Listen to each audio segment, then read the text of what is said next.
Kedua orang tua ini sangat berharap anaknya memakan daging yang sudah mereka masak. Namun mereka sama sekali tidak pernah terlihat membeli daging di pasar. Kiki tampak kebingungan dan tidak mau makan. Sikap orang tua Kiki membuat dirinya sangat curiga. Ditambah lagi mereka sering kali berpindah rumah. Kali ini sudah yang kesekian kalinya orang tua Kiki pindah rumah. Kiki sangat tidak suka sekali setiap mereka harus tinggal di rumah baru. Orang tuanya pun setiap malam mengharuskan Kiki untuk tidur lebih dulu. Mereka memaksa Kiki terus berada di dalam kamarnya, seolah-olah ada yang mereka tutupi. Namun Kiki yang merasa aneh dengan setiap rumah baru yang ia tinggali selalu mengalami mimpi buruk. Saat ia loncat ke kasur, ia malah seperti tenggelam ke dalam cairan merah yang sangat dalam. Dari luar kamarnya tampak ada langkah kaki yang berjalan ke arah dapur. Ternyata itu adalah kedua orang tuanya yang sedang menyantap daging yang tersimpan di dalam kulkas. Namun suara mereka malah makan sambil tertawa. Keesokan paginya Kiki yang masih terlihat sangat stres lagi-lagi melihat ibunya memasak daging yang tidak tahu asal-usulnya dari mana.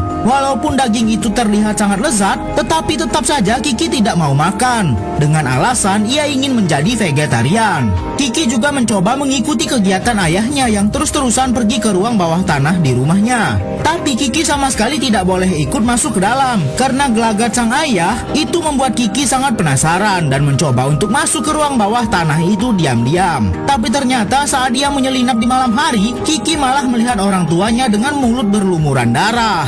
Orang tuanya yang merasa sangat panik langsung mencoba untuk menenangkan Kiki dan mengatakan seolah-olah tidak terjadi apa-apa. Kiki pun semakin yakin ada yang aneh dengan orang tuanya. Lalu keesokan harinya saat di sekolah, Kiki diminta untuk menggambar oleh gurunya. Dan yang harus digambar adalah wajah orang tua mereka. Namun gurunya sangat kaget saat melihat hasil gambar Kiki. Kiki malah menggambar apa yang ia lihat semalam. Kira-kira daging apa yang dimasak oleh orang tua Kiki ya? Anak ini diikat karena tidak mau makan makanan yang sudah dimasak oleh orang tuanya. Walaupun sudah dipaksa, ia tetap saja menolak. Orang tuanya setiap hari memasak daging untuk Kiki. Kali ini Kiki pun mencoba mengintip secara diam-diam bagaimana cara orang tuanya memasak. Namun Kiki malah merasa seperti dililit oleh kumpulan sosis yang tersimpan di dalam lemari. Padahal tidak ada sama sekali sosis di dalam sana.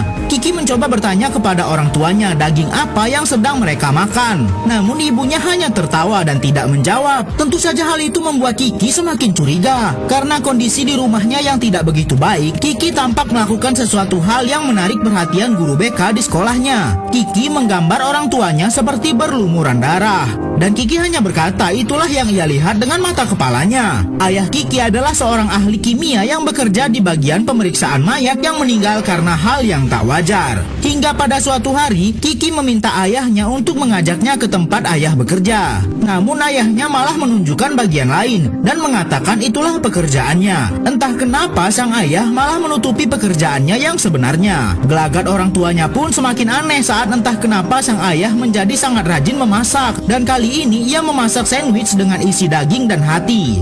Karena masih penasaran dengan apa yang sebenarnya dilakukan oleh sang ayah, Kiki pun diam-diam menyelinap masuk ke dalam ruang rahasia yang terdapat di tempat ayahnya bekerja. Dan ternyata benar, saat Kiki bersembunyi, ayahnya masuk ke dalam ruangan itu. Sang ayah melihat satu persatu mayat di sana. Saat ia melihat sudah ada yang pas, ayah pun langsung mengeluarkan pisau bedah dan mengeksekusi mayat itu. Kiki hanya bisa terdiam melihat tindakan ayahnya. Lalu saat sang ayah tak sengaja menjatuhkan gunting bedahnya, Kiki malah mengambil gunting itu. Untung saja saat sang ayah akan melihat ke bawah, ia mendengar suara gemuruh dan melihat ke arah lain. Dan Kiki berhasil kabur dari ruangan itu. Sepulangnya dari bekerja tadi, sang ayah secara mengejutkan mengajak Kiki makan malam cukup mewah dengan memasak daging yang begitu banyak. Tapi Kiki malah menjatuhkan gunting milik ayahnya yang baru saja ia curi. Kira-kira apa yang akan dilakukan oleh sang ayah? Lanjut part berikutnya.